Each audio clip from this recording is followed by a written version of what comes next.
folks, my name is Dante, and today it is Podcast Tuesday once again. Well, this isn't so with Lord of the Rings that has released already. Next week it's coming out for real. We're gonna talk about the 10 best halflings in all of Magic the Gathering. So, this is not top 10 hobbits. This is top 10 halflings. As hobbits don't have their own creature type. And plus, I don't think there are enough hobbits. I don't know. Can't really search it because, there's like, it's not its own creature type. It's literally just, the creature type is halfling, not hobbit. So, yeah. Uh, it's just different. So, yeah. So we're just gonna include all halflings. And the 10 best of them. Now, but first we got a combo that uses a halfling slash hobbit, and a rules clarification. Not really a non-bo, but a rules clarification. That because the combo and the rules clarification was something I was discussing with my dad, like the other night. He's a judge, and he actually misinterpreted a one game rule or something. So yeah, so we're talking about the combo first, and the combo is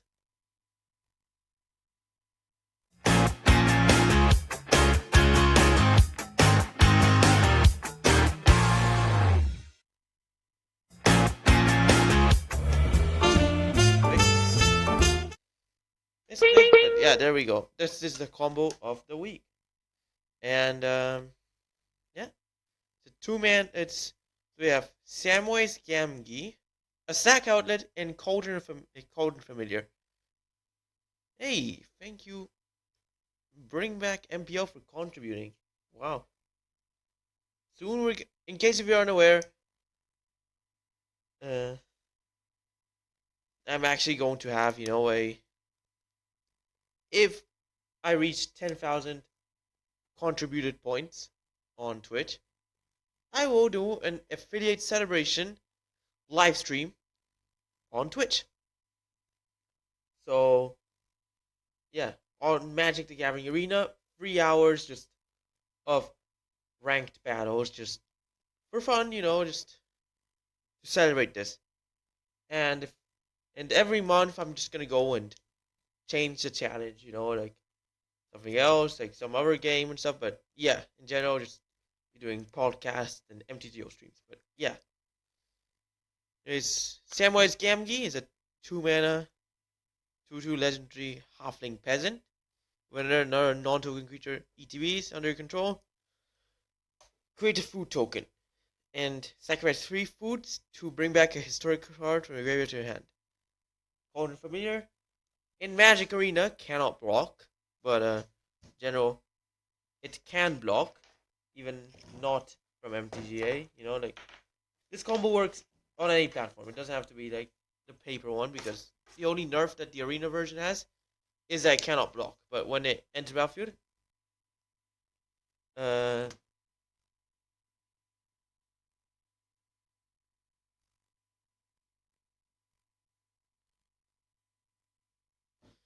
and when ETVs, drain 1 life from each opponent and sacrifice a food to bring it back from the graveyard to battlefield.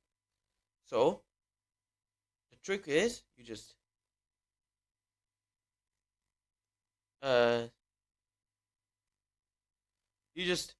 use the food token, like it. Cauldron Familiar enters, create food token, sacrifice a Cauldron Familiar to alter Dementia or something similar, then bring it back, sacrificing the food token. It's just infinite, it's just an infinite combo. And it's just good, And I feel like it has potential. This might make food decks more popular. So, yeah. Hey, thanks Dream TCC for contributing more points. See how many points is it?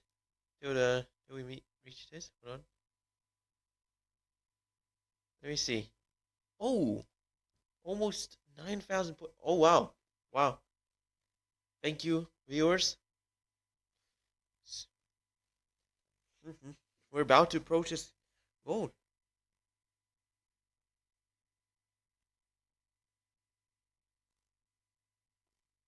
So yeah. It's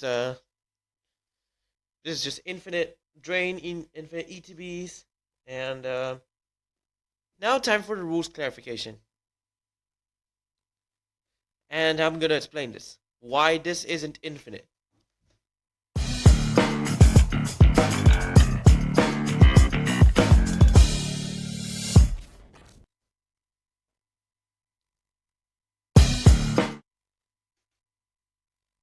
We have Peregrine Took and Charfang. So yeah. So my dad thought this was an infinite combo. It actually isn't. So I'm gonna explain you why. So basically,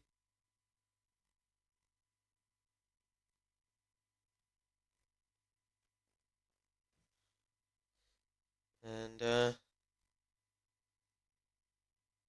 so yeah, I'm gonna explain it to you. So Peregrine Took makes it so that if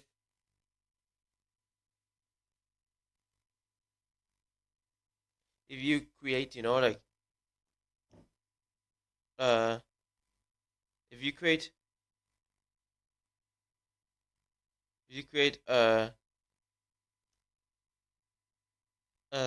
tokens, you create those tokens plus an extra food token. And Charfang basically is uh if you create those tokens and one more token, so like no, those tokens plus that same amount of squirrel tokens. It's really good. So yeah, this is a really cool card, and it's just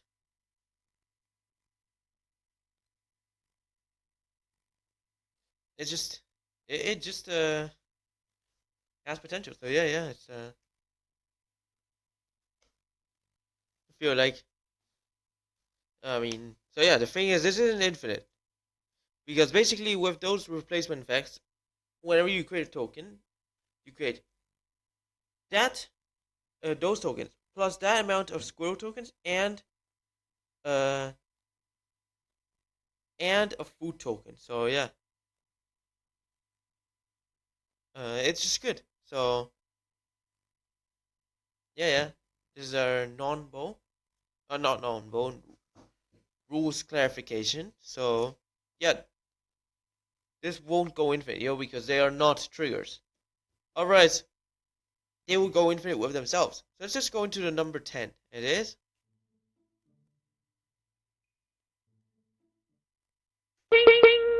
Delighted Halfling. 1 mana, 1/2 Halfling Citizen with tap for colors or tap, add 1 mana of any color, but only to cast a legendary spell, cannot be countered. Really good. So, yeah, makes your legendaries uncounterable, and I feel like this has potential. Once the set comes out in Saturday, I feel like Yawgmoth decks will look into this card, and let me just put up the modern meta, and I'm just gonna see what decks could use it. Alright, so this is legendary spell, so doesn't have to be legendary creature. Indomitable Creativity features Ren and Sith in one of the featured cards, but there's also Teferi as well. Alright, Teferi being uncounterable is very viable because he basically ruins control decks by limiting them to sorcery speed. And to make him uncounterable is basically making him unstoppable because Teferi is usually dealt with by a counterspell.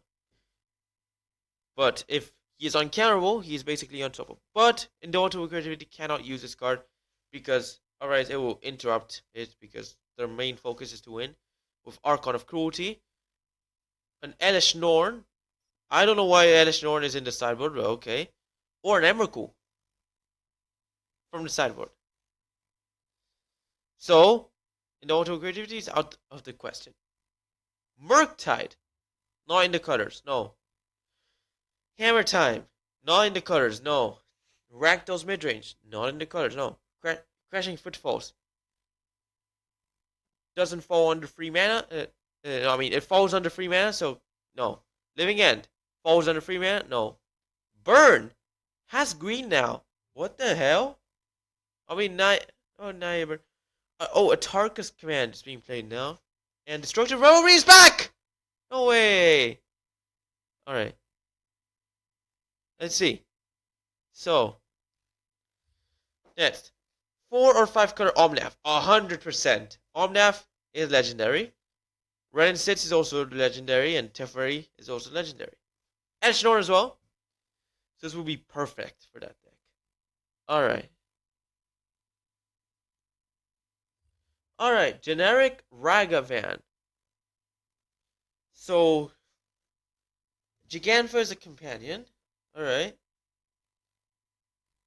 Ragavan is legendary. But, oh, there's no green. Never mind. Mono Green Tron. Alright, this could use it. I mean, we got Ulamog, but Ulamog's... we got Karn.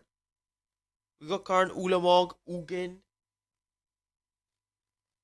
And, yeah. This could work for Mono Green Tron. Yawgmoth, 100%. This is why I was thinking of this card. Domain Zoo. It has Ragavan, it has green, it has Gigantha. Oh, no more black? Oh yeah, there's Hitsu consumes all on the sideboard. Yeah. Migloss, okay. Gigantha is a companion. Let's see.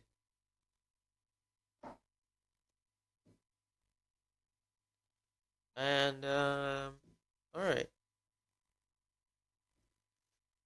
And Teferi's in the sideboard.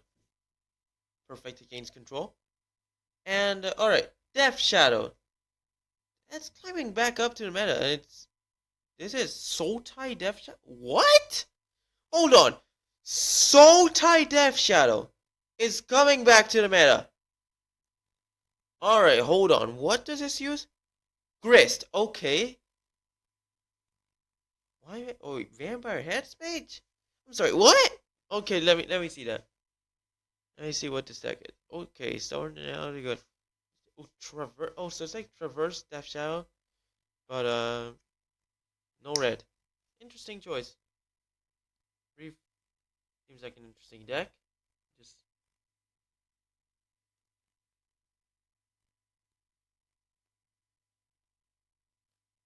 just see this. Feel like it's let's see. No legendaries though. Nope. Definitely not Death Shadow. Merfolk just get control. Yeah, not in the colors. So, yeah. Still seems like a good card. I feel like it's viable. Yeah. Oh, yeah. Let's just go into number 9. It is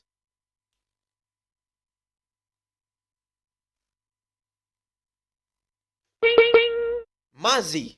True Sword Paladin. 4 mana, 3/4 legendary Halfling Night. Where an enchanted creature attacks one of your opponents, it gets +2/+0 and gains trample until turn. Where an aura you control dies. No. Whenever one of your auras hits your graveyard turn battlefield. So basically, so you own and control dies, exile it until the end of your turn. Until the end of your next turn, you may cast it. So basically, your auras, if they die, you can basically recast them. So you'll just come back. I feel like this has really good potential. Plus, Plus, you can just yeah, it's just a good aura commander, and yeah. Also, you could put auras on the other creatures, and then if they attack someone else, not you, then they grow. Really cool. It's just so yeah, Mazzy is our number 9. Now it's time for number 8, and it is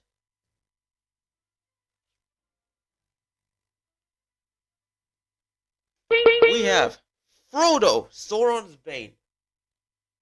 Uh, 1 mana, 1/2 legendary Halfling Citizen with hybrid, double hybrid Orzhov. If he is Citizen, he also becomes a Halfling Scout with base power and toughness, 2 free and lifelink. And for triple black, if he is a Scout, he becomes a Halfling Rogue with whenever this creature deals combat damage to a player, that player loses the ring. That player loses the game if the ring has tempted you 4 more times this game. Otherwise, the ring tempts you. So, he basically if you have a maxed out ring tempts you, then he basically one shots.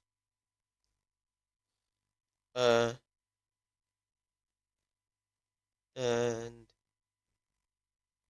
yeah, and it's just, so if you have him as a ring bearer, it's gonna be really powerful because at level 1 ring bearer, he is already he already has skulk. So yeah, and basically skulk is that the creatures that are bigger than it can't block it, and like he's just so powerful. And like with so many cards that make you make the ring tempt you, you could like one shot someone with Frodo, like very easily. So yeah, he's actually very powerful. So that's our number 8. I don't know if any deck's gonna use him, but if not, he's definitely gonna have potential in Commander. But number 7, we have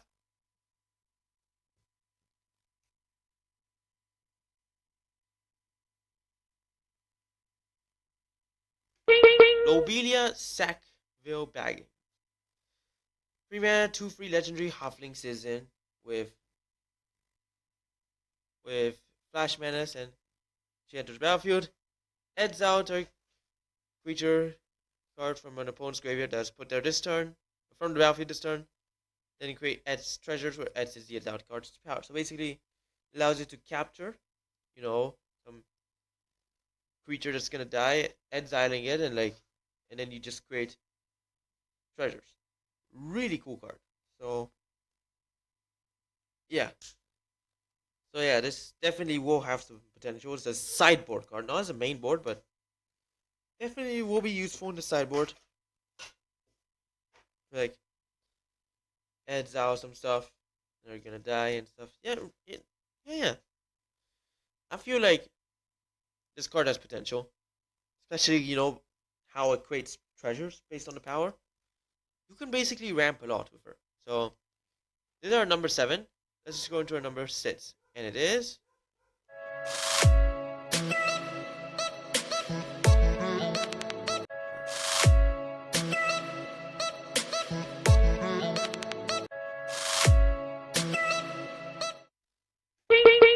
Mary, Esquire of Rohan. 2 mana, 2/2 legendary Halfling Night with haste, and has first strike as long as it's equipped. And we attack with Mary and another legendary creature, draw a card. So yeah, really cool. So I mean, there's the hammer deck, and I feel like first strike wouldn't be that bad. Plus, like it's haste. I mean, the issue with the hammer time deck in modern is that it doesn't use red. So if this was a pioneer card, this would be a whole different story. And but I feel like this card has potential. I don't know, but I mean, definitely for commander, it will be useful. So, that's our number 6. Now let's go to number 5, and it is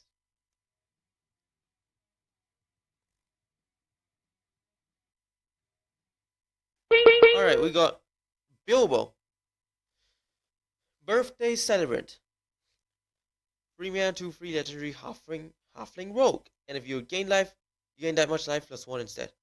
And for 5 mana, tap, exile Bilbo to search your library for any number of creature cards, and put them on top of you, then shuffle.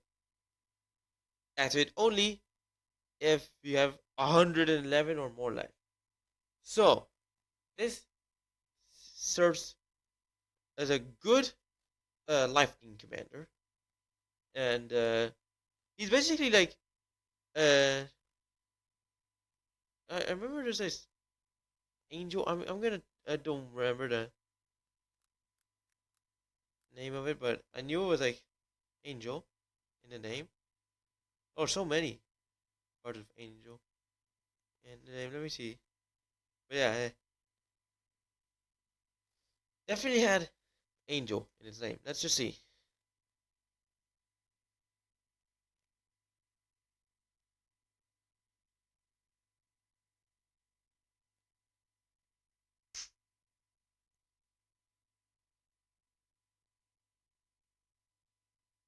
Alright, angel of. I knew it was like angel of something. I don't remember.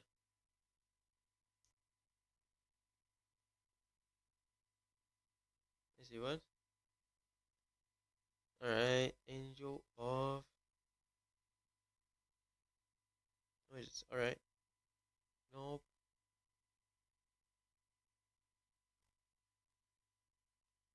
Next page, angel. Oh my god, there's so many. Like angel of. Oh, angel vitality. Yeah, yeah. Well, I was kind of sure it was like something like that, but yeah, yeah, yeah. It's like because yeah, it just makes you gain more life. I mean, also angel vitality gets stronger if you have 25 or more life, which by default you already have that in commander. It's like because 40 life, kind of like with like what was it called? Oh, uh, there's this one man sits flying life thing. Yeah, I don't remember the name, but yeah, if you're playing white in commander, you probably know this card. Really cool. That's basically our number 5. You just play life gain deck. You gain like a lot of life or something. Like for 5 mana, you can bring out all your creatures. And yeah, let's go into the number 4, and it is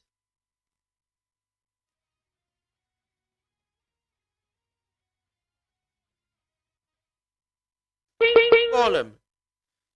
Scheming Guide. 2 mana, 2/1 legendary halfling horror with 1 rate attacks. Top 2, then rearrange them. The top 2 cards from your library and rearrange them. Then choose land or non-land.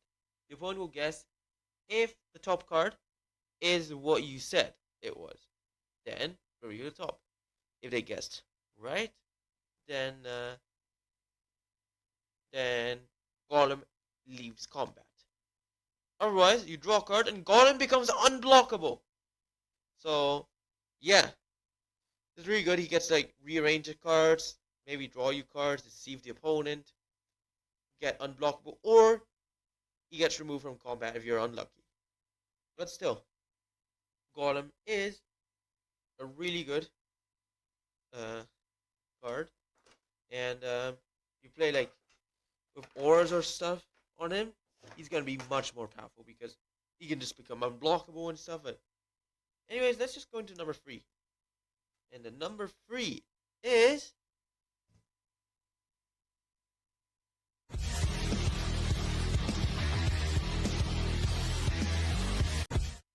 Pippin, Guard of the Citadel. 2 mana, 2/2 legendary halfling soldier with vigilance and ward.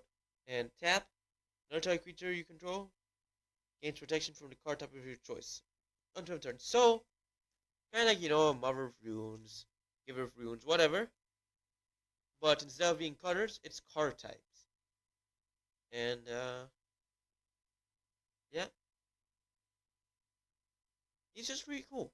It's just yeah, it's that's our number 3. And I feel like he's actually more well protected than Giver of Runes. Not Mother of Runes, because Mother of Runes can target herself. But better protected than Giver of Runes, because by default he actually has Ward 1. And Giver of Runes has no protection whatsoever. So, yeah. I mean, Pippin is not really that good against like monocolored decks, but against like multicolored decks and stuff, he does serve better by giving protection to certain card type. So to avoid removals or something, you know, if you're playing against a Rakdos deck. So yeah, really cool card. Let's go to the number 2. And it is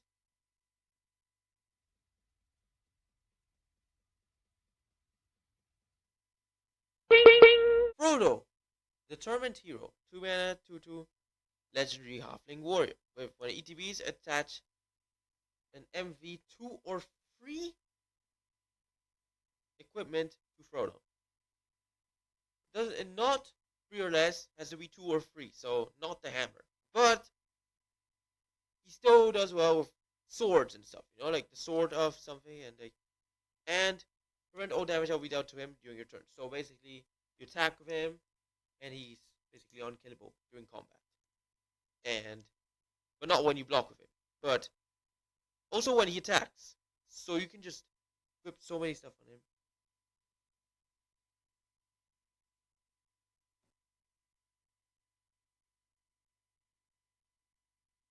So yeah, that's basically the number 2. Now,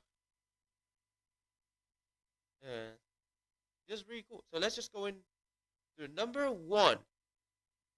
Spoiler alert, it's not a hobbit. And it is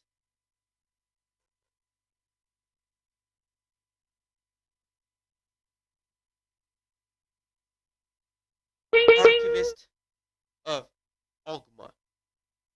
2 mana 2/2 Halfling Cleric with Flash. When our opponent searches library, you gain a life and draw a card. So basically,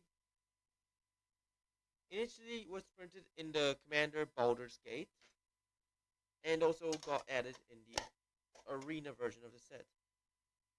Now, here's the thing. This card is actually powerful enough for Legacy. Legacy. I've seen like it being played in Legacy and stuff like that. I don't know if I recall correctly, but I think it's like banned or something. I mean, I don't know. Archivist of No, he did not get banned in Legacy, but he's just powerful. Like, I remember this card went very high in value. I feel like it fell back down again. I don't know. Yeah. He's just powerful, you know? It's just, really cool. Archivist Ogma is the number 1 and best halfling.